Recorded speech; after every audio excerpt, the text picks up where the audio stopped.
My name is David Clark. I am 37 years old.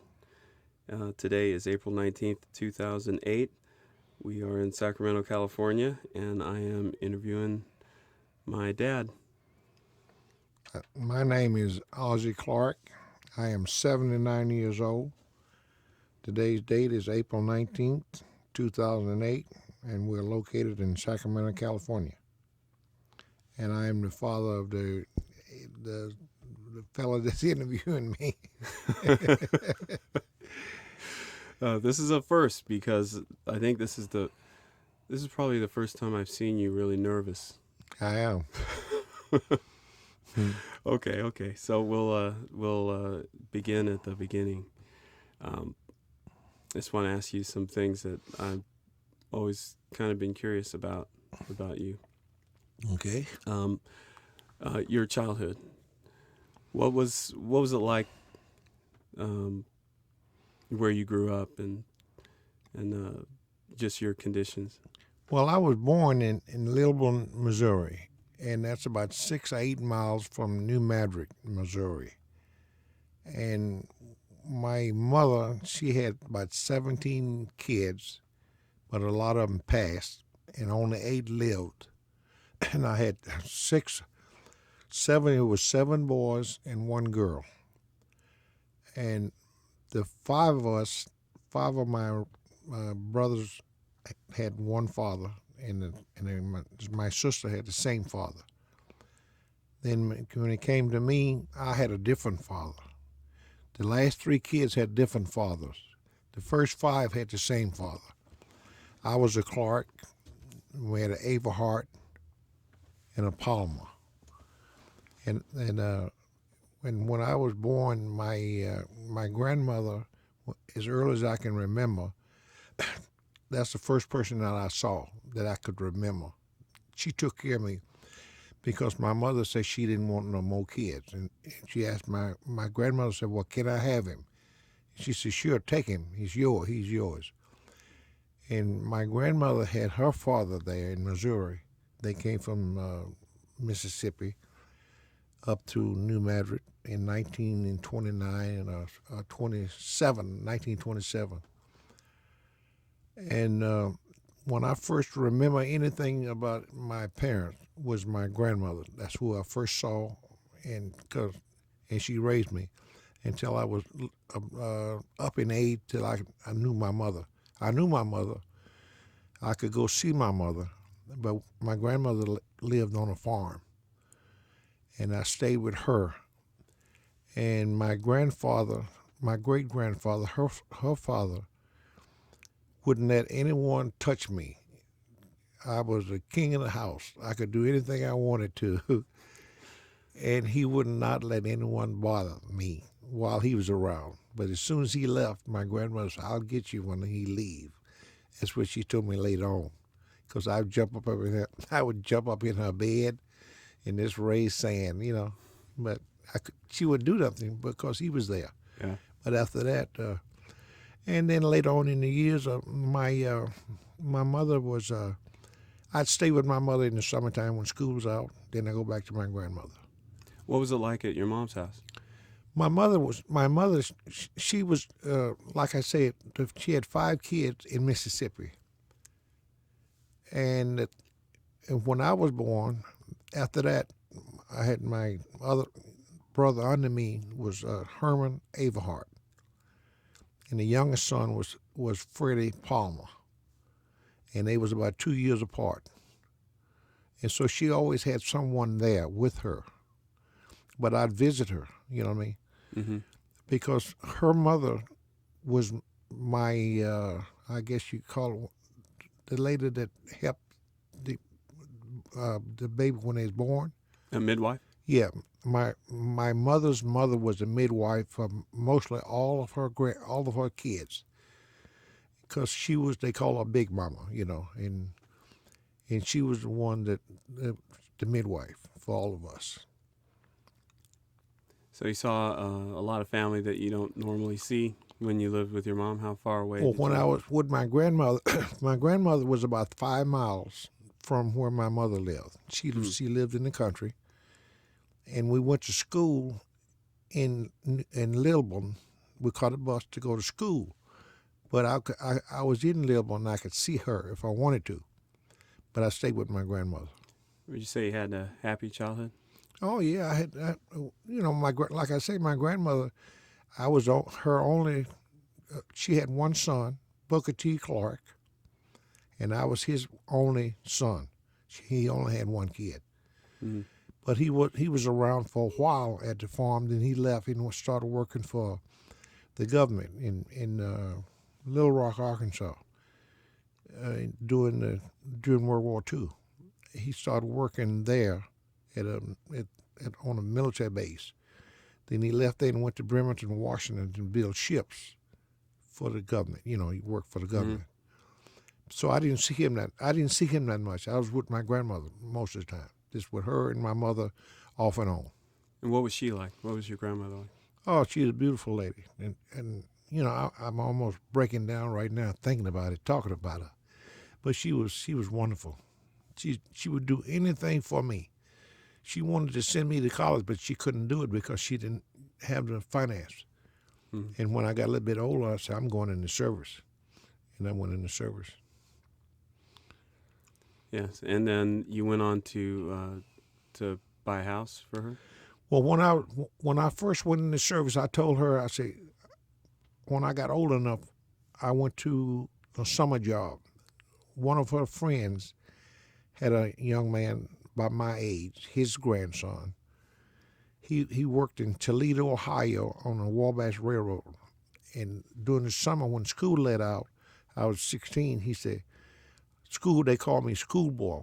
And he took me and his grandson to Toledo, Ohio to work on the railroad. That was my summer job. Mm. And when I got there on a Sunday, that Monday morning, the foreman was named Bob. I don't know his last name. He said, what did you bring me this time, McClinton? This fellow was named McClinton. He said, I got you two good workers. He looked at me and he said, what that little fellow over there is? I weighed about 130 pounds. He said, he can't even pick up a bar. Wanted to nip the ties, to press the metal up against the railroad so the guys could tamp it rock underneath the track to raise the track. And he said, yeah, he'll work. He's a good worker. So I started working. And I worked during the summer, and when the fall came, I told my friend, I said, I'm going in the service. And he said, I'm not going with you. You go ahead. And I went in the service. So I was wondering, do you have a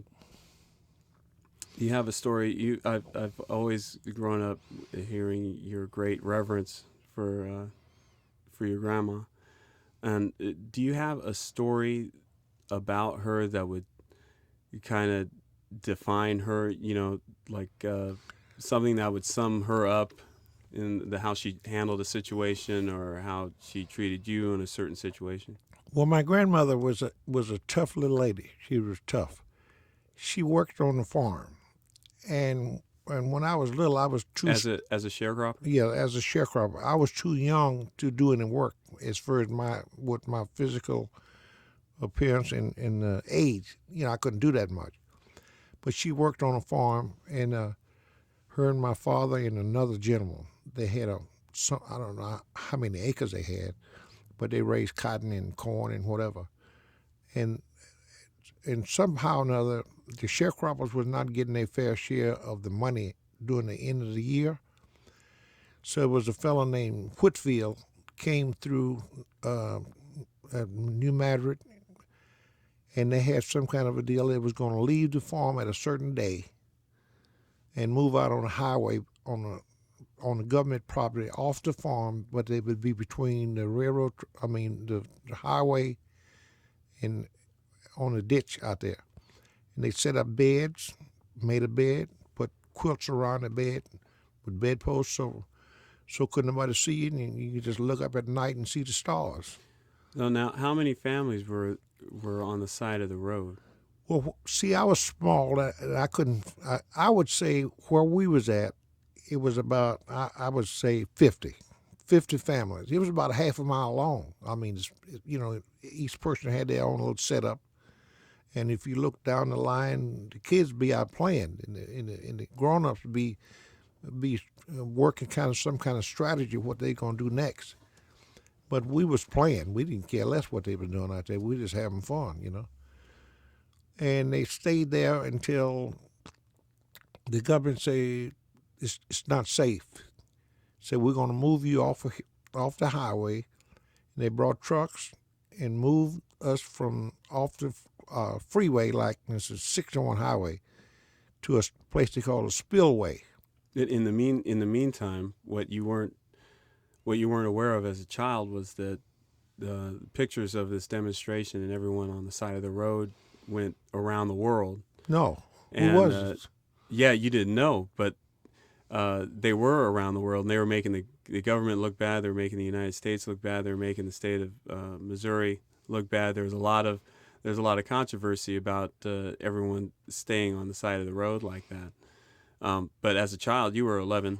Yeah, see, like me, like I say, I didn't know the whole story behind it. I just followed my grandmother. She said, "We moving on off the highway. We leaving this place tomorrow," and we just packed up and moved out and took the mules back to their barn and left. And later on, we went to a place they call a spillway, and it started raining in the wintertime, and they put us over behind the levee, between the levee where we was at and the river. So if the river would rise, we would be flooded. And then that's when the fella Whitfield, the one that organized this sharecroppers, to get them to move off the farmer's place out there so they could get better housing.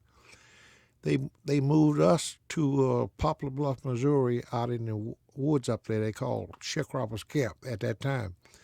I went back there about 3 years ago, and now it's called Cropperville. It's not Sharecroppers.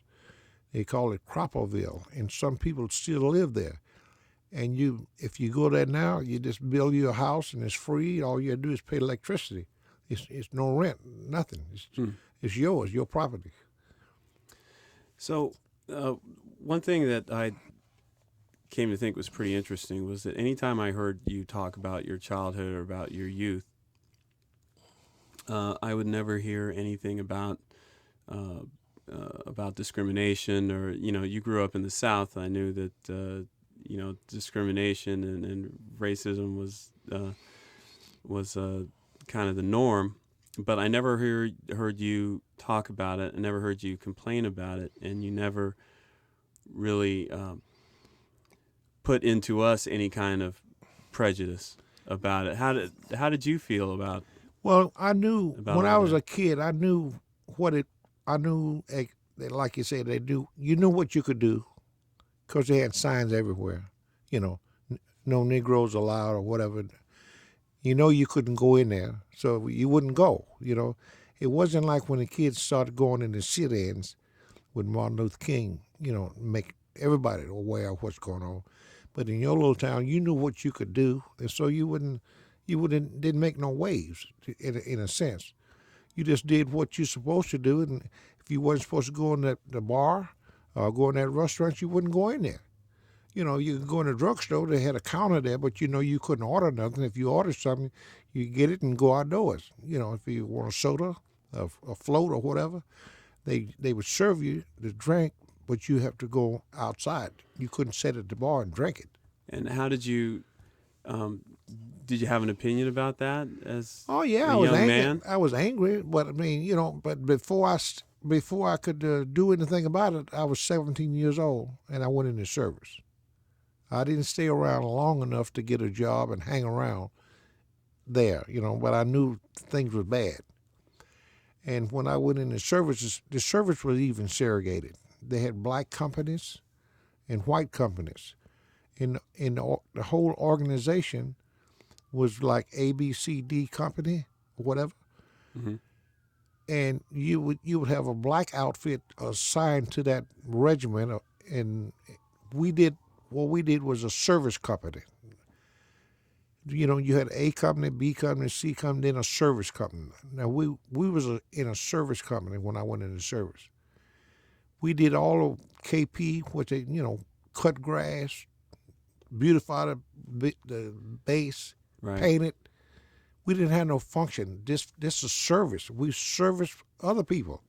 And how long were you in a service company? Well, I was in the service company for 3 years. I was in Hawaii. We had a service company, and when I left Hawaii and I came back to the United States, I went to Fort Hood, Texas, and I was in a bridge company. We built bridges. It was in the engineers, but we still had a black unit, all black, no white. But I was assigned to a regiment with black and white together. But my company was all black, and usually they have white officers. They have sometimes they have black officers. Most times it's white. Okay. Um, when you were growing up, what did you want to do with your life? Well, when you're little, you look at uniforms. You see a guy. It was kind of stupid, but I did it. I'd see the porters on a train. Yeah. They would always have money because they get tips. Right. And I said, when I grow up, I want to be a porter on a train. Yeah. I don't know why, but that was the first thing I saw, and I knew they had money. Every time you see them, they had tips. They had change and money. So that's what I wanted to be until I grew up, and I said, this is not for me. That's when I went to service. Yeah. And so your dreams got bigger? Oh, yeah. When I went into service, to fulfill my dream. When I went in there, I said, I'm going to go in here for 20 years. I'm not coming out for 20 because I'm not going back to Poplar Bluff. They don't have nothing for me to do there. And I said, I'm going to build my grandmother a house because she raised me, and she won't have nothing to worry about. So while I was in the service, I bought 2 lots in Poplar Bluff. And before I came from out of the service, I was in Germany. I told her, I said, Bill, I want you to figure out your house that you want to build. She said, I want a 2-bedroom house, a kitchen, and living room, and 2 porches, front and back porch with screen in. I said, well, get it. I said, start building on it. I'll pay for it. So she got a carpenter and lumber, and they started building on it. And I made the last payment on it when I came back on furlough one time. She said, I'm not going to pay the last payment. I want you to pay for it. And I wrote the guy a check out for $500 and some or something. Yeah. And I made the last payment, and I was happy that I could do that. All right. Now, with Mom, when did you meet and how did you meet? Okay, your mother, I met her at Fort Belvoir, Virginia. Yes. Jacqueline Clark. Yeah, Jacqueline Clark. Or Jacqueline Bell at the time. Yeah, Bell. I met her in Fort Belvoir, Virginia.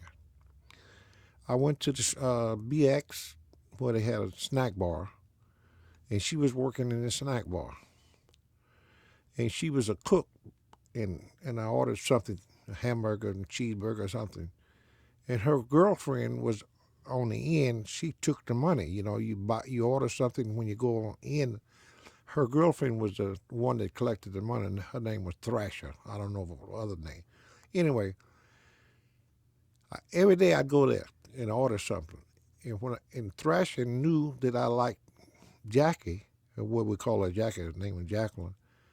So if I got something that cost $1.80, I might pay 70 cents for it. She wouldn't charge me enough, Yeah. So that was pretty good for me. So one time I took her to Alexandra. It was on a Sunday. The BX was closed. Snack bar was closed. And we wanted to go and dance and all that. The only place we could go was a VFW hall. That was the only place that was open for and you didn't have to be a member as long as you wore your uniform. They knew you was a soldier. And now, had you been dating for a while? Or? Yeah, just for about a week. And then I met her like on one Sunday, and we went to the VFW hall. And I'm being a big shot. I put a quarter in the slot machine. In the record player, and you could get 6 records for a quarter. And Jackie's, I said, play your record. And she said, I'm going to play all 6 of them. I said, good, play them all. And she did. And my other friend was with me, and he was liking Thrasher, and we just started going different places after that. And that was in when I met her was in '52. I left there. Then the Korean War started. I went to Fort Bliss, Texas. I was still writing her, and I went to Korea and came back. And when I came back, I still write. I was still writing her. I went to Germany, and we didn't get married until '58. I met her in '52. 6 years later, we got married, but we were still corresponding with each other. Oh, well, when was it that you knew that she was the one? If somebody would write you for 6 years, and you know what I mean, it's a possibility she had a boyfriend or whatever, but we were still dating. I mean, corresponding by mail. And she was sending me them little 45 records, all the latest records. When a new records come out, Yeah. I get something packaged in the mail with them little 45s, and I was in good shape. So I said, well, I'm gonna. And when I came back from Germany, I stopped by Philadelphia. I called her house, and I couldn't get her. Her sister answered the phone. I told her, I said, I'm going to be stationed in Fort Knox, Kentucky, and I'll call when I get there. And I did. Then I called her and I talked to her. And then after that, I got stationed in Fort Monmouth, New Jersey, which is about 100 and something miles from Philly. And then I started back seeing each other, and that's we're gonna get married. And that was it. We got married. And how long were you married? 37 years. We was married 58 until 1994, when she passed. When was it that you both decided to have children? I know that you were older than most parents when you decided to start a family, and Eric Clark, my brother, and I were both adopted.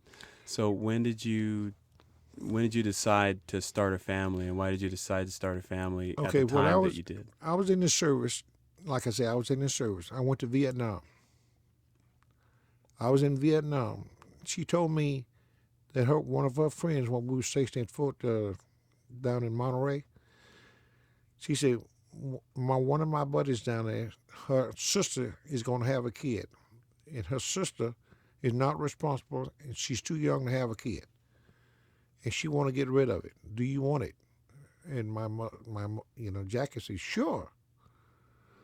She said, well, we'll talk to her, and she talked to her.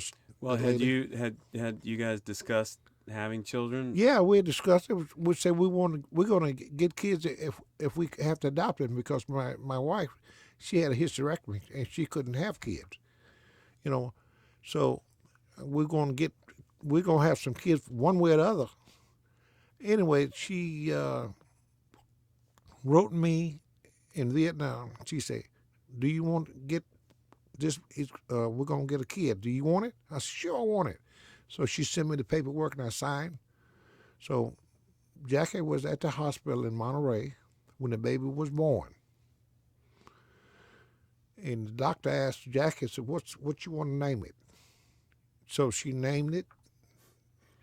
And the girl stayed with the baby 2 or 3 days or whatever they do before they leave the hospital.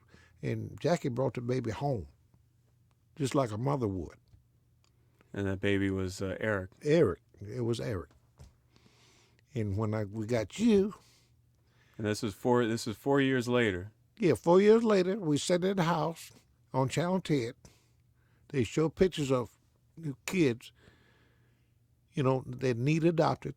And I saw you up on the stage. They was up there dancing. And I said, hey, look at that.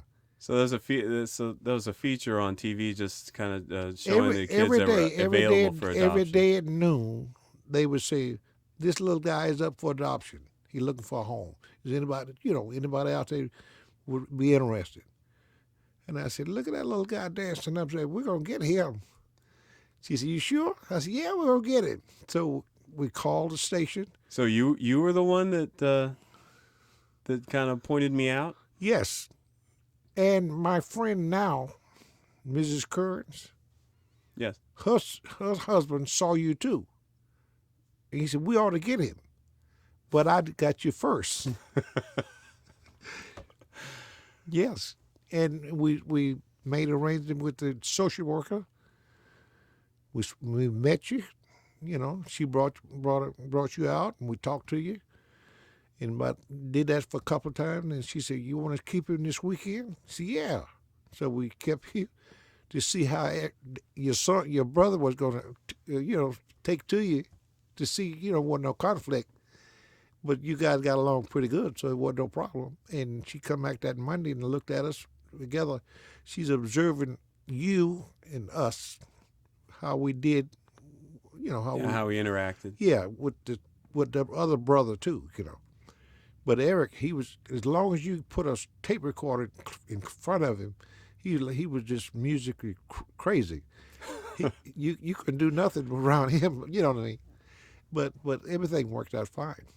And How old were you, David? I was 2.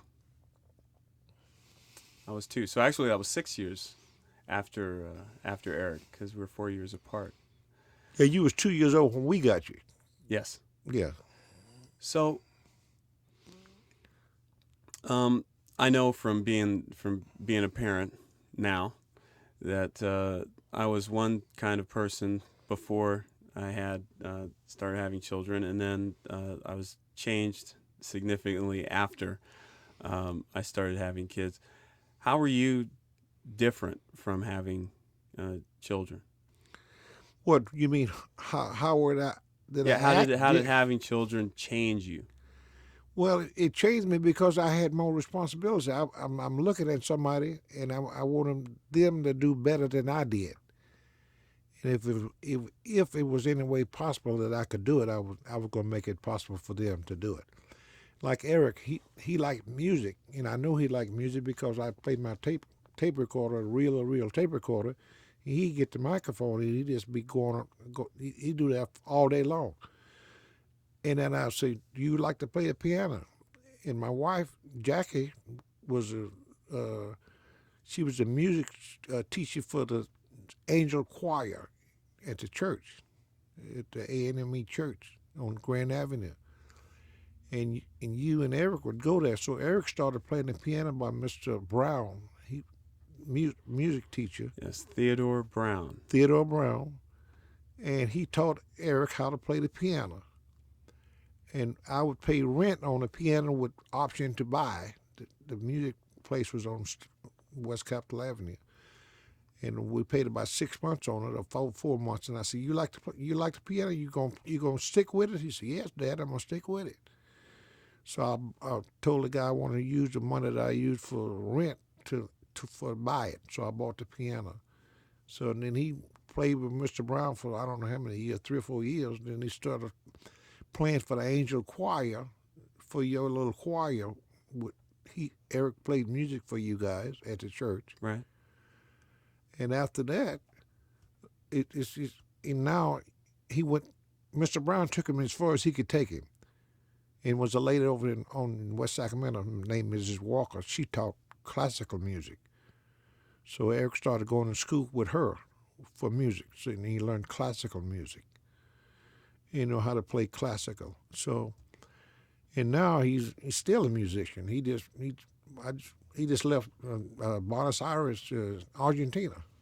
Now he's going back to Berlin, and he's still playing music and DJing. And he got a couple of CDs out and LPs.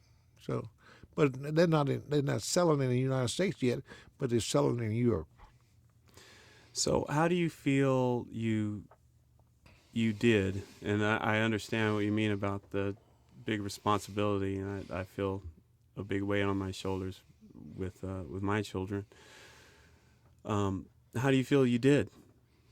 Well, so far, by looking at other kids your age and Eric's age and how they turned out and how you guys turned out, I did good, I think. Yeah? Yes. How do you think he did, David?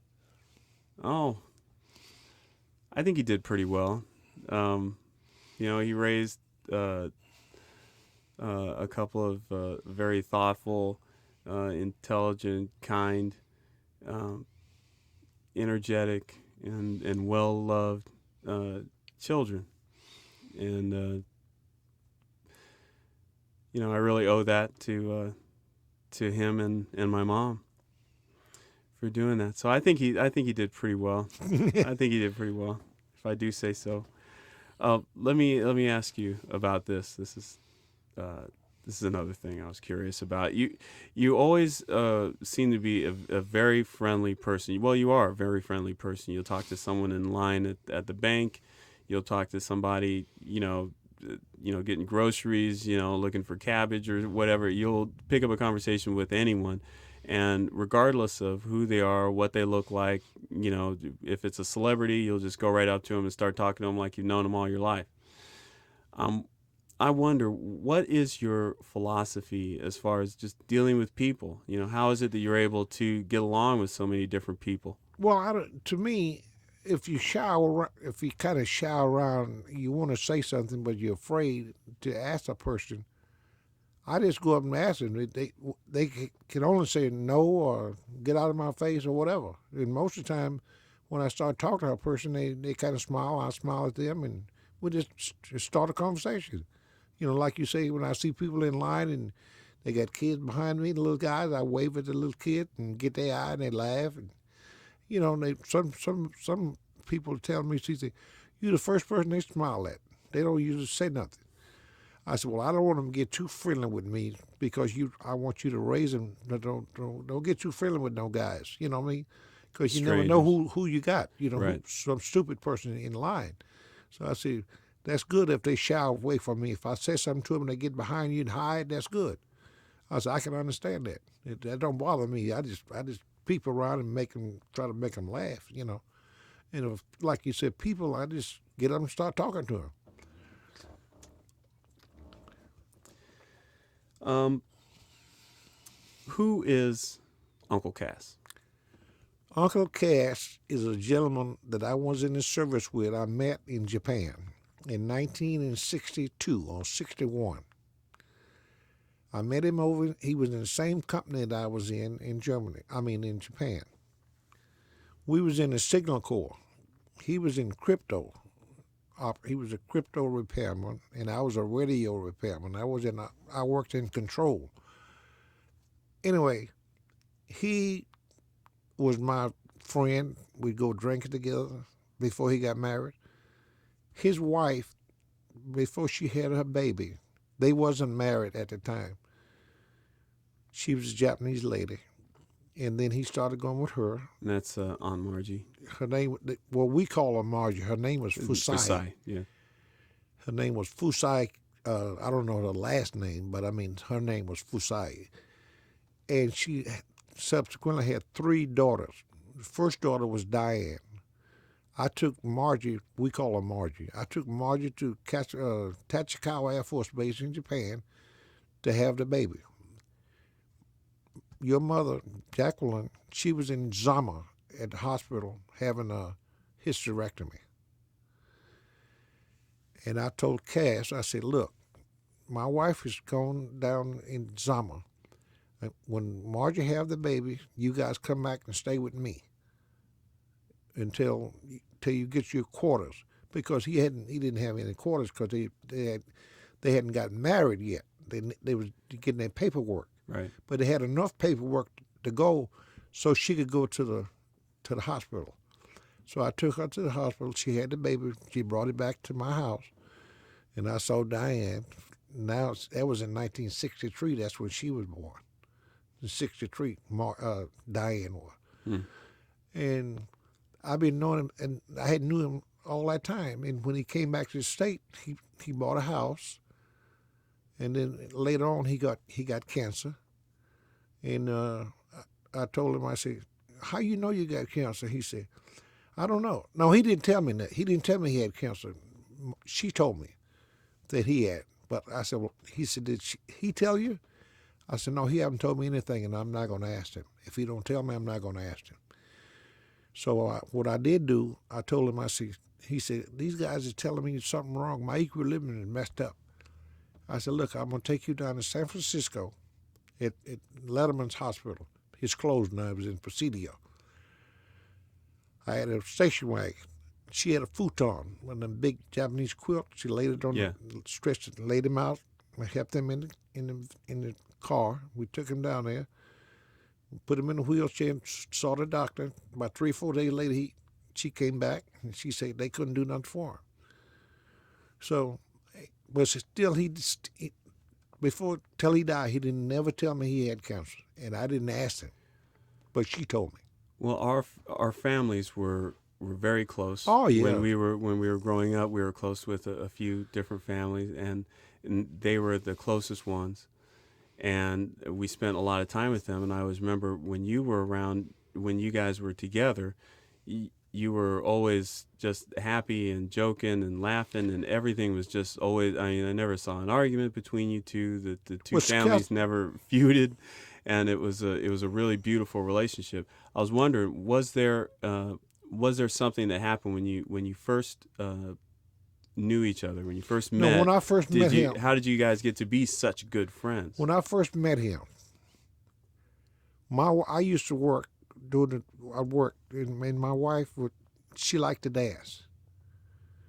So sometimes the young boys would come back and say, Sergeant Clark, he said, "Can I go over and pick up your wife and bring her to the club until you get off work?" I said, "Yeah, if she want to go."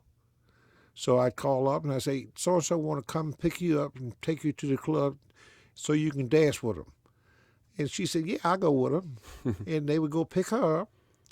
The club in where I worked at was about 3 doors down.